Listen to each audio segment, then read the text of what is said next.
Hi everyone, welcome to my channel. ఈ వీడియోలో ఈ శారీని నేను రీయూజ్ చేసి మా పాపకు డ్రెస్ స్టిచ్ చేస్తున్నాను. ఈ శారీలో బార్డర్ వచ్చేసి ఇలా వచ్చింది. దీనిపైన ఇలా డిజిటల్ ప్రింట్ వచ్చింది, లోటస్ అండ్ కౌ. మిడిల్లో కూడా సేమ్ ఇదే కౌ అండ్ లోటస్ డిజైన్ వచ్చింది. ఈ శారీని ఎలా కన్వర్ట్ చేస్తాననేది ఇప్పుడు చూపిస్తాను. ఈ శారీ మొత్తం ఇలానే వచ్చింది. పళ్ళు వచ్చేసి ఇలా వచ్చింది. ఈ పళ్ళుని ఏమి యూజ్ చేయట్లేదు. ఇప్పుడు ఎలా కట్ చేస్తాననేది ఇప్పుడు చూపిస్తాను. ఫస్ట్ కాటన్ లైనింగ్ని 11 ఇంచ్ లెంత్లో తీసుకోండి. దీన్ని 4 ఫోల్డ్ చేసుకొని కట్ చేసుకోవాలి. ఇది వెడల్పు వచ్చేసి డబల్లో 17 ఇంచెస్ ఉంటుంది అండ్ 4 ఫోల్డ్ చేస్తే 8 పైన కొంచెం ఎక్కువ ఉంటుంది. ఇప్పుడు నేను ఎలా ఫోల్డ్ చేస్తానో ఇప్పుడు చేస్తాను. ఇలా ఫోల్డ్ చేసుకోండి. ఇప్పుడు ఓపెన్ సైడ్ మన వైపు తిప్పుకోండి. కింది లేయర్ అనేది ఓపెన్ ఉంటుంది, పై లేయర్ అనేది ఫోల్డెడ్ ఉంటుంది. కింది లేయర్ ఒక 1/2 ఇంచు ముందు పెట్టుకోండి. ఇది జిప్ కోసం 1/2 ఇంచ్ ఎక్స్ట్రా పెట్టుకోండి. జిప్ కుట్టాక 2 సమానం అవుతాయి. పై లేయర్ అనేది ఫోల్డెడ్ ఉంటుంది. ఇప్పుడు షోల్డర్ వచ్చేసి 5 ఇంచ్ తీసుకోండి. అలాగే కింది వైపు కూడా 5 ఇంచ్ తీసుకొని ఇక్కడ ఒక స్ట్రైట్ లైన్ని డ్రా చేయండి. చంక కూడా 5 ఇంచ్కి మార్క్ చేసుకొని స్ట్రైట్ లైన్ని డ్రా చేయండి. ఇప్పుడు చంకను డ్రా చేసేయండి.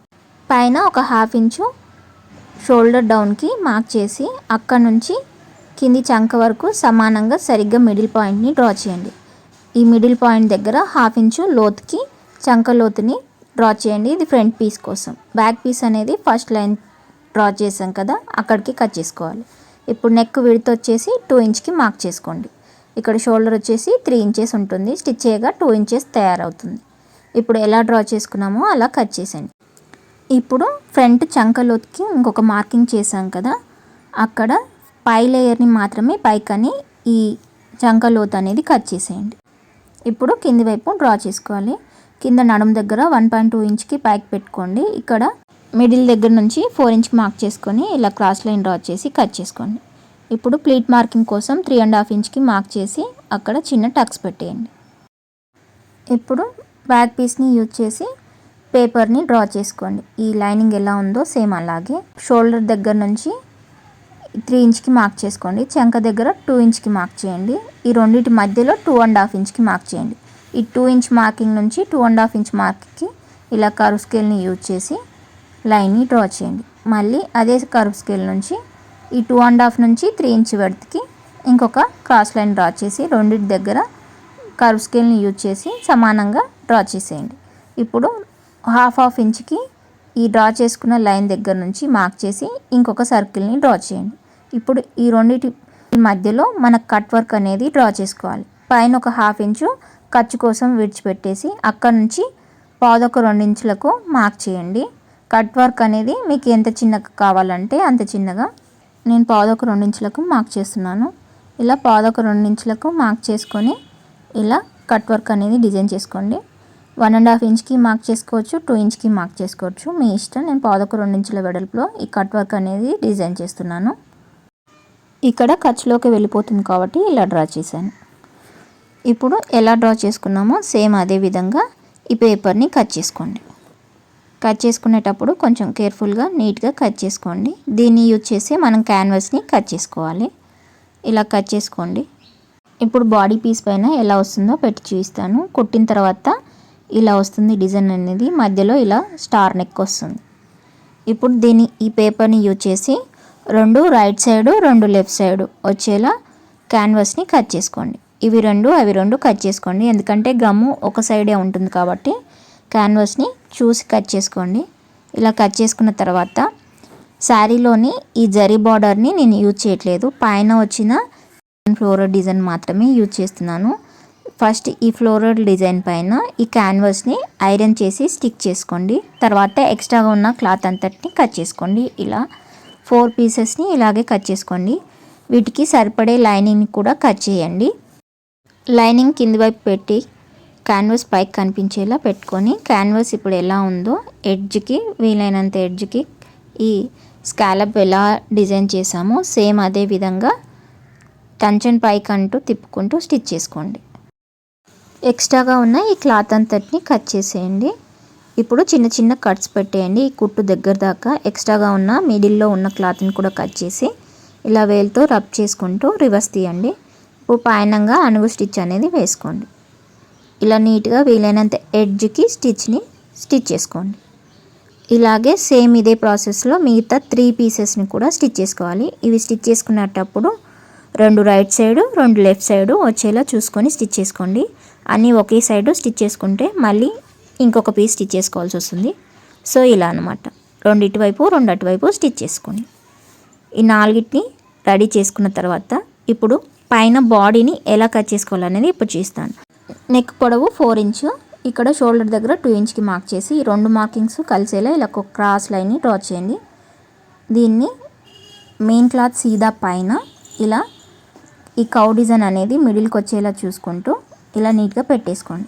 పైన ఈ వీ షేప్ అనేది ఎలా ఉందో అలా ఒక స్టిచ్ వేసుకోండి. ఇప్పుడు స్టిచ్ చేసుకునేటప్పుడు కదులుతుంది అనిపిస్తే మీరు పిన్స్ని యూజ్ చేయండి. స్టిచ్ చేసేటప్పుడు ముడతలు పోకుండా చూసుకొని ఇలా ఒక స్టిచ్ని వేసేయండి. ఇప్పుడు ఎక్స్ట్రాగా ఉన్న క్లాత్ని దగ్గరికి కట్ చేసి చిన్న చిన్న కట్స్ పెట్టేసి రివర్స్లో తీసి పైనంగా అనువు స్టిచ్ అనేది వేసుకోండి. లైనింగ్ ఎలా ఉందో చుట్టూ ఒక స్టిచ్ వేసుకొని ఎక్స్ట్రాగా ఉన్న క్లాత్ అంతటిని కట్ చేసేయండి. ఇప్పుడు దీనిపైన ఇందాకలా స్టిచ్ చేసుకున్న ఈ కట్ వర్క్ పీసులు అనేటివి ఇలా పెట్టేసుకోండి. ఇక్కడ పైన చంక దగ్గర చంకను సరిగ్గా పెట్టేసుకోండి. పైన ఎక్స్ట్రాగా ఉన్న క్లాత్ అంతటిని పైకి పెట్టేసేయండి. ఎందుకంటే మనం పేపర్ యూజ్ చేసి కట్ చేసాం కాబట్టి పైన ఎంత ఉండాలో అంతే ఉంటుంది. ఇప్పుడు కింద బాడీ పీస్ని ఈ పైన ఈ కట్ వర్క్ని ఈ చంక దగ్గర నుంచి కింది వరకు ఇలా ఒక స్టిచ్ని వేసుకోండి. ఇటువైపు అటువైపు కదలకుండా స్టిచ్ వేసుకోండి. తర్వాత ఇక్కడ కట్ వర్క్ని ఇలా ఇక్కడ నుంచి ఇక్కడికి, తర్వాత ఇటువైపు ఇక్కడ నుంచి ఇక్కడ వరకు స్టిచ్ చేసుకోవాలి. ఇప్పుడు కదలకుండా పిన్స్ పెట్టుకోండి. పిన్స్ పెట్టుకొని స్టిచ్ చేసుకోండి.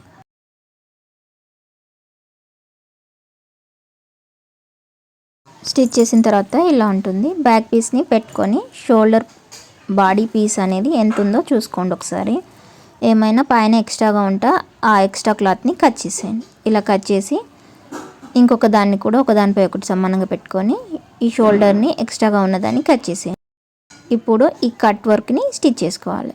ఇప్పుడు ఇందాకలా అనుగు స్టిచ్ అనేది వేసుకున్నాం కదా, దానిపైనే ఇప్పుడు వేసే స్టిచ్ పడేలా చూసుకుంటూ ఇలా తిప్పుకుంటూ స్టిచ్ చేసుకోండి. స్టిచ్ చేసుకునేటప్పుడు ముడతలు పోకుండా చూసుకోండి. కింది క్లాత్ని ఇలా స్టిచ్ చేసుకోండి. ఇక్కడ ఈ నెక్ ఎడ్జ్ వరకు స్టిచ్ చేయండి. ఇక్కడ రబ్ చేయండి. రబ్ చేసి ఇక్కడ మళ్ళీ ఈ వీ షేప్ నుంచి ఇక్కడ వరకు స్టిచ్ చేయండి. ఇక్కడ మళ్ళీ రబ్బింగ్ ఇచ్చేసి ఈ ఎడ్జ్ వరకు స్టిచ్ చేసేయండి. ఇలా స్టిచ్ చేసుకుంటే మనకు ఫ్రంట్ పీస్ అనేది రెడీ అవుతుంది. ఇలా ఉంటుంది. మీరు కావాలంటే ఈ కవ్కి కదానా వరకు చుట్టూ అవుట్లైన్ని డ్రా చేసుకోవచ్చు. ఇప్పుడు ఫ్రంట్ లోత్ అనేది తీసుకోవాలి. ఇది బ్యాక్ పీస్ యూజ్ చేసి కట్ చేసాం కాబట్టి ఫ్రంట్ లోత్ని ఈ లైనింగ్కి ఎలా ఉందో అలా కట్ చేసుకోండి. ఇప్పుడు బ్యాక్ పీస్ని స్టిచ్ చేసుకోవాలి. Same process. నెక్ అనేది 2 ఇంచ్కి మార్క్ చేయండి. బ్యాక్ నెక్ని 2 ఇంచ్ తీసుకుంటున్నాను. సో షోల్డర్ దగ్గర 2 ఇంచే అండ్ చంక దగ్గర కూడా 2 ఇంచే ఇలా స్ట్రైట్గా కట్ చేసుకోండి. ఇప్పుడు మెయిన్ క్లాత్ పైన దీన్ని పెట్టేసి పైన షోల్డరు అండ్ జిప్ సైడ్ ఈ 2 వైపులా మాత్రమే స్టిచ్ చేసుకోండి. ఇది సీదా క్లాత్ పైన లైనింగ్ పెట్టుకొని రివర్స్ తీసుకోవాలి. సో ఇలా జిప్ వైపు అండ్ షోల్డర్ వైపు స్టిచ్ చేసి ఎక్స్ట్రాగా ఉన్న క్లాత్ని కట్ చేసి రివర్స్లో తీసుకోండి. షోల్డర్ పైన మాత్రమే అనుగు స్టిచ్ వేసుకోండి, జిప్ వైపు వేసుకోకండి. ఇప్పుడు లైనింగ్ వైపు తిప్పి లైనింగ్ ఎలా ఉందో చుట్టూ ఒక స్టిచ్ వేసుకొని ఎక్స్ట్రాగా ఉన్న ఎక్సెస్ క్లాత్ అంతటిని కట్ చేసేయండి నీట్గా. సేమ్ ఇదే ప్రాసెస్లో 2 పీసెస్ని స్టిచ్ చేసుకోండి, right side and left side. నేను రెండింటిని స్టిచ్ చేశాను. ఇలా వస్తుంది. దీనిపైన కూడా ఈ కట్ వర్క్ని ఇలా పెట్టేసి స్టిచ్ చేసుకోవాలి. ఇప్పుడు ఈ చంక దగ్గర సమానంగా పెట్టుకొని స్టిచ్ చేసుకోండి. ఎక్స్ట్రాగా పైన ఏమైనా షోల్డర్ ఉంటే దాన్ని ఫ్రంట్ పీస్ని యూజ్ చేసి ఎక్స్ట్రాగా ఉన్నదాన్ని కట్ చేసేయండి. ఇలా 2 పీసెస్ని ఇలా కట్ వర్క్ని తిప్పుకుంటూ స్టిచ్ చేసిన తర్వాత మధ్యలో జిప్ని యాడ్ చేసేయండి. ఇలా నీట్గా వస్తుంది. ఈ ఎండింగ్ రబ్ చేసి దారాన్ని కట్ చేసుకోవాలి. బ్యాక్ పీస్ పైన ఫ్రంట్ పీస్ని పెట్టేసి షోల్డర్ దగ్గర ఇలా రప్పించుకుంటూ స్టిచ్ చేసుకోండి. అండ్ ఎడ్జ్ కూడా ఇంకొక స్టిచ్ వేయండి. ఇలా 2 స్టిచ్చెస్ని వేసుకోండి. షోల్డర్ రెండింటిని జాయిన్ చేసిన తర్వాత జిప్ని స్టిచ్ చేసుకోండి. అలాగే ప్లీట్ మార్కింగ్ దగ్గర ప్లీట్స్ని పెట్టేసేయండి. ఇప్పుడు ఫ్రంట్ పీస్కి నేను ఆల్రెడీ లైనింగ్ని యాడ్ చేశాను. ఇలా అన్నమాట. బ్యాక్ సైడ్ నుంచి లైనింగ్ వైపు నుంచి ఇలా లైనింగ్ని యాడ్ చేయండి. ఇది ఫుల్ సర్కిల్ కట్ చేశాను. లైనింగ్ని ఇలా యాడ్ చేసేయండి. ఇప్పుడు పైన ఈ ఫస్ట్ లేయర్ సెకండ్ లేయర్ అనేది ఎలా యాడ్ చేసుకోవాలో ఇప్పుడు చూస్తాను. ఫస్ట్ లేయర్ కోసం ఇలా 11 ఇంచ్ లెంత్లో 2.5 మీటర్ల పొడవులో ఒక క్లాత్ని కట్ చేసి కింది వైపు అండ్ పై వైపు జిగ్జాగ్ చేశాను. 1.5 మీటర్ ఫ్రంట్ వైపు, ఇంకొక 1.5 మీటర్ బ్యాక్ సైడ్ స్టిచ్ చేశాను అనమాట. ఇప్పుడు 1.5 మీటర్ నుంచి ఇలా స్టిచ్ చేయడం స్టార్ట్ చేయండి. దీనికి మిడిల్ మార్కింగ్ని చేసుకోండి. 1.5 మీటర్లో సరిగ్గా మిడిల్ని మార్క్ చేసుకోండి. అలాగే బాడీలో మిడిల్ని మార్క్ చేసుకొని ఈ రెండు జాయింట్ అయ్యేలా ఇలా పిన్ని పెట్టేసేయండి.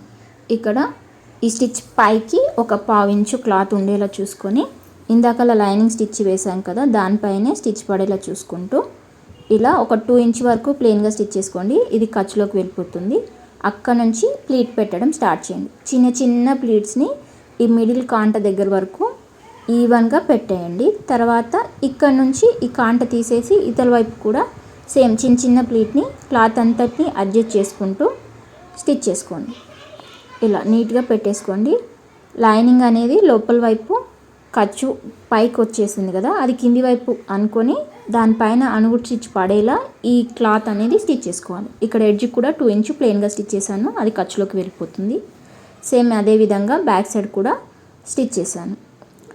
ఇలా స్టిచ్ చేసిన తర్వాత హ్యాండ్స్ని స్టిచ్ చేసుకోండి. హ్యాండ్స్ అనేది ఇలా స్టిచ్ చేశాను. హ్యాండ్ అనేది ఇలా కనిపిస్తుంది కుట్టిన తర్వాత. ఈ హ్యాండ్ కోసం స్ట్రైట్ క్లాత్ని డబల్ ఫోల్డ్లో తీసుకొని ఇలా కట్ చేసుకోవాలి. ఇలా 4 మడతలు అవుతుంది. ఈ హ్యాండ్ సింగిల్ కాకుండా డబల్ ఫోల్డ్లో. లెంత్ వచ్చేసి 4 ఇంచు, కింద చంక దగ్గర 1 ఇంచు, పొడవు వచ్చేసి 11 ఇంచు. ఇలా క్రాస్గా హ్యాండ్ని కట్ చేసుకోండి. ఇప్పుడు మిడిల్ మార్కింగ్ని మార్క్ చేసుకోండి. షోల్డర్ దగ్గర ఈ మిడిల్ మార్క్ జాయింట్ అయ్యేలా చూసుకుంటూ షోల్డర్ పైన ఈ మిడిల్ మార్క్ని పెట్టేసి కదలకుండా పిన్ పెట్టేయండి. ఇప్పుడు చంక దగ్గర కుట్లోకి వెళ్ళిపోతుంది ఈ 1.5 ఇంచ్ కాబట్టి ఆ 1.5 ఇంచ్ని స్ట్రైట్గా కుట్టేసి అక్కడి నుంచి ఈ హ్యాండ్ని స్టిచ్ చేసుకోండి. ఈ 1 ఇంచ్ అనేది ఇలా డబల్ ఫోల్డ్ చేయండి. చేసి అక్కడి నుంచి ఈ పిన్ వరకు ఈవెన్గా చిన్న చిన్న ప్లీట్స్ని వీలైనంత చిన్నగా పెట్టేసుకోండి. ఇలా పెట్టేసి ఈ పిన్ వరకు ఒక స్టిచ్ వేసుకోండి. పిన్ దాకా ఒక స్టిచ్ వేసిన తర్వాత ఇక్కడ నుంచి మళ్ళీ ఇలా ఈవెన్గా ప్లీట్ పెట్టుకుంటూ ఇక్కడ చంక దగ్గర కూడా ఒక 1.5 ఇంచ్ పైకి క్లాత్ వచ్చేలా చూసుకొని ఇలా నేను చూపిస్తున్నట్టుగా స్టిచ్ చేసుకోండి. ఈ కార్నర్ అనేది ఇలా నేను చూపిస్తున్నట్టుగా ఇలా ఫోల్డ్ చేసేయండి. స్టార్టింగు ఎండింగు ఇలా ఫోల్డ్ చేయాలి. ఇక్కడ రప్పిచ్చేసి దారాన్ని కట్ చేసేయండి. ఇప్పుడు ఈ ఖర్చు కనిపించకుండా 1 ఇంచ్ క్రాస్ పీస్ని యూజ్ చేసి పైపింగ్ చేసేసుకోండి. ఇలా ఇది అనేది హేమింగ్ చేసుకుంటే సరిపోతుంది. ఇప్పుడు సైడ్స్ని క్లోజ్ చేయాలి. ఫస్ట్ లేయర్ని ఇలా నేను చేస్తున్నట్టుగా రెండింటిని జాయిన్ చేస్తూ పైన కింద రప్పిచ్చేసి ఒక స్టిచ్ వేసుకోండి. మళ్ళీ ఎడ్జ్కి ఇంకొక స్టిచ్ వేసుకోండి. ఇలా వేసుకుంటే పోగులు అనేది పోదనమాట. ఇలా 2 స్టిచ్ని వేసేసుకోండి. ఇలా వేసుకున్న తర్వాత 20 ఇంచ్ లెంత్లో 1.5 ఇంచ్ వెడల్పులో ఇలా వెనకాల టై చేసుకోవడానికి డోరీని స్టిచ్ చేసి దాన్ని మిడిల్లో సరిగ్గా నడుము దగ్గర పెట్టేసి మీకు ఎంతైతే ఖర్చులకు కావాలో అంత మందం పట్టుకుంటూ స్టిచ్ చేసుకోండి. నేను 1 ఇంచు స్టార్టింగ్ పట్టుకుంటున్నాను, తర్వాత ఇంకొక 1/2 ఇంచ్ పట్టుకుంటాను. ఇలా 2 స్టిచ్చెస్ వేస్తాను. సో ఇక్కడ నడుము వరకు 1 ఇంచు స్ట్రైట్గా పట్టేసుకొని ఇక్కడ లోపల ఫస్ట్ లేయర్ అనేది 1 ఇంచ్ వరకు పట్టుకొని తర్వాత దాని క్లాత్ని లోపలికి అనేసి లైనింగ్ మాత్రమే ఎడ్జ్ వరకు ఇలా స్టిచ్ చేసుకోండి. ఇక్కడ ఎండింగ్ దగ్గర రప్పిచ్చేసేయండి. సేమ్ ఇదే ప్రాసెస్లో అటువైపు కూడా స్టిచ్ చేసుకోండి. ఇప్పుడు డబల్ స్టిచ్ అనేది ఇక్కడ నుంచి స్టిచ్ చేసుకుంటే సరిపోతుంది. కింది దాకా స్టిచ్ చేయాల్సిన అవసరం లేదు. ఇక్కడ డోరీ వెనకాల టైని సరిగ్గా పెట్టేసుకొని ఇంకొక 1/2 ఇంచ్ మందం పట్టుకుంటూ చంక వరకు స్టిచ్ చేసేయండి. సేమ్ ఇదే ప్రాసెస్లో ఇటువైపు కూడా స్టిచ్ చేసేయండి. ఈ స్టిచ్ చేసేటప్పుడు లోపల టైస్ అనేది సరిగ్గా పెట్టేసుకొని స్టిచ్ చేసుకోండి. ఇప్పుడు సెకండ్ లేయర్ని యాడ్ చేయాలి. స్టిచ్ చేసిన తర్వాత బ్యాక్ ఫ్రంట్ ఇలా ఉంటాయి అన్నమాట. ఇప్పుడు సెకండ్ లేయర్ని ఎలా యాడ్ చేసుకోవాలో ఇప్పుడు చూస్తాను. సెకండ్ లేయర్ కోసం 18 ఇంచ్ లెంత్లో అండ్ 4.5 మీటర్ల పొడవులో క్లాత్ని కట్ చేసుకొని కింది వైపు పై వైపు జిగ్జాగ్ చేశాను. ఇప్పుడు రెండింటిని ఎడ్జెస్ని క్లోజ్ చేసేయండి. 2 ఎడ్జెస్ని ఇది 4.5 మీటర్లు ఉంటుంది. పై లేయరు ఫ్రంట్ అండ్ బ్యాక్ 2.5 మీటర్లు ఉంటుంది. ఈ రెండింటిని మ్యాచ్ అయ్యేలా చేసుకుంటూ ఈ ఫస్ట్ లేయర్కి ఈ సెకండ్ లేయర్ని ప్లీట్స్ పెట్టుకుంటూ స్టిచ్ చేసుకోవాలి. 7 స్టిచ్ చేసిన తర్వాత దీన్ని సరిగ్గా 8 ఫోల్డ్ చేసుకోండి. ఈ 8 ఫోల్డ్స్ కనిపించేలా 8 మార్కింగ్స్ని చేసేయండి. ఇలా 4 ఫోల్డ్ చేస్తే 8 మడతలు అవుతుంది. ఇలా ఫస్ట్ ఒక 4 ఫోల్డ్స్కి ఇలా మార్క్ చేసేయండి. మార్క్ చేసిన తర్వాత ఎడ్జెస్ కూడా మార్క్ చేస్తే ఇలా 8 మార్కింగ్స్ అవుతాయి. ఫస్ట్ లేయర్ని కూడా సేమ్ ఇదే ప్రాసెస్లో లైనింగ్ని లోపలికి అనేసి ఈ 2.5 మీటర్లని ఇలా సరిగ్గా ఫోల్డ్ చేసి ఈ 4 ఫోల్డింగ్స్ దగ్గర మార్కింగ్ చేసుకోండి. అటువైపు ఇటువైపు మార్క్ చేసిన తర్వాత మళ్ళీ ఫోల్డ్ చేస్తే ఇంకొక 4 మార్కింగ్స్ వస్తాయి. సో పై లేయర్కి 8 మార్క్స్, కింది లేయర్కి 8 మార్క్స్ ఇలా సమానంగా వస్తాయి. ఈ 8 మార్కింగ్స్కి కింది 8 మార్కింగ్స్ కలిసేలా చూసుకుంటూ ప్లీట్స్ని పెట్టేసుకుంటే మనకి ఈవెన్గా వస్తుంది క్లాత్ అనమాట. ఈ 2 సీదాసు పైకి కనిపించేలా ఇలా నేను చూపిస్తున్నట్టుగా పెట్టేసుకోండి. ఇక్కడ ఖర్చు జాయింట్ దగ్గర నుంచి ఈ జాయింట్ కింది జాయింట్ అనేది పెట్టేసుకోండి. ఫస్ట్ ఫ్రంట్ సైడ్ స్టిచ్ చేసుకోండి. ఇది ఫ్రంట్ సైడ్ అనమాట. ఇలా పెట్టేసి ఇక్కడ ఫస్ట్ మార్కింగు, పైన ఫస్ట్ మార్కింగు, కింది ఫస్ట్ మార్కింగు కలకుండా ఇలా పిన్ పెట్టేయండి. ఈ మిగతా క్లాత్ అంతా ఇలా సమానంగా పెట్టేసుకొని చిన్న చిన్న ప్లీట్స్ పెట్టేసుకోండి. ఇలా ఈవెన్గా వీలైనంత చిన్నగా పెట్టేయండి. ఎందుకంటే ఇది క్లాత్ తక్కువగా ఉంది. ఇప్పుడు 2.5 మీటర్లకు కనీసం 6 మీటర్స్ అయితే మనకు ప్లీట్ అనేది కొంచెం పెద్దగా వస్తుంది. 2.5కు 4.5 మీటర్సే ఉందంటే 2 మీటర్సే ఎక్స్ట్రా ఉంది. కాబట్టి వీళ్ళనంత చిన్న ప్లీట్స్ పెట్టుకుంటేనే ఈ మార్కింగ్స్ అనేటివి మ్యాచ్ అవుతాయి. ఇలాగే ఈ 8 మార్కింగ్స్ని మ్యాచ్ అయ్యేలా చూసుకుంటూ చుట్టూ కుట్టేసుకుంటే మనకు ఫ్రాక్ అనేది రెడీ అయిపోతుంది. ఇలా కష్టంగా అనిపిస్తే ఫస్ట్ సెకండ్ లేయర్కి లావ్ స్టిచ్ వేసేసుకొని దారాన్ని లాగుతూ ఫ్రిల్స్ పెట్టేసుకోండి. తర్వాత మార్కింగ్స్ని మ్యాచ్ చేసుకుంటూ స్టిచ్ చేసుకుంటే సరిపోతుంది. ఫ్రాక్ అనేది ఇలా ఉంటుంది. ఇది మా పాపకు మొత్తం ఫుల్ లెంత్ అన్నమాట. నడుం దగ్గర ఫ్రిల్స్ అనేటివి పైకి కనిపించేలా పెట్టాం కాబట్టి కొంచెం మంచిగా కనిపిస్తాయి ఈ జార్జెట్ క్లాత్కి, లోపలికి కాకుండా. ఎలా ఉందో కామెంట్ చేయండి. నచ్చితే తప్పకుండా లైక్ చేయండి, షేర్ చేయండి.